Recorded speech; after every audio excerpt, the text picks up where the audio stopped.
Brigham with Drift here. In this video, the Amplid Surfari.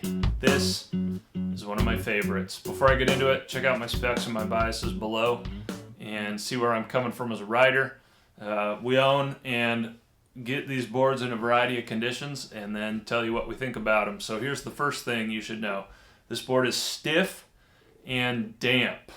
It does not feel overly aggressive, but it is a board that wants to be ridden hard. That stiffness and that dampness, and you're hearing this about Amplids, they definitely have some cool things going on as far as absorbing vibration, and this is one of the best options out there for bad snow. And I love that because frankly, that's how you spend most of your time. Even though we want boards for the best conditions, most of the time we're in less than ideal conditions. Second thing you should know, this thing is excellent on edge. So if you do have a clean groomer, this is super fun to lay over and rip into it. I will warn, it's 26.4 at the waist width on this 161. I wish for me at an 11.5 that it were like a half centimeter wider. Just give me another 5 millimeters or so, maybe even a little more. But with an 11.5 boot, I could boot out on this pretty easy if I tried to. But other than that, and this kind of just being on the narrow side for what I'm used to riding, that does let you go really quick edge to edge. And like I said, it loves to be laid down and to do some trenching. So a lot of fun that way.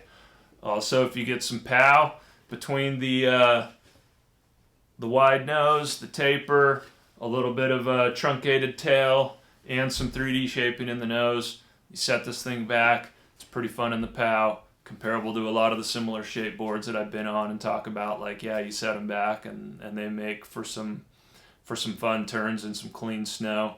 You know, not the be-all, end-all, not quite a pow board, but pretty sweet. So that brings me to the fourth thing I would share. And that is where people might ask, are they worth the price? The Centrifugal Force series from Amplid, they are pretty expensive. And I kind of go off of two things. One is like the build quality that I perceive here, which as far as I can tell is really high. I really do think they have some pretty sweet tech going on in these boards. The finish is awesome. I love this top sheet. I would take whatever this is on like any board out there. I just think it's durable. It looks good when it gets a little bit beat up. But along with that, because that's not enough, I would say too that the versatility is there to maybe warrant spending that much money, because this is a board that you could ride pretty much every day. Assuming you're looking for a directional board and you want to ride pretty hard most of the time, this would be a great option as an only board. If you're looking for something that you're going to get into the park and do freestyle on, obviously this isn't going to be the choice. Definitely check out the Singular if you're looking for a twin or something a little less directional. That's a phenomenal board as well. I haven't ridden it as much, but I did get a chance to demo that, and it has that similar feel of just really smooth. That's like my favorite thing on this is just get on, get up to speed, and it's just so smooth, and I have so much confidence on it, which is just a great feeling versus sometimes you get on a board and you do that and you just don't have that confidence.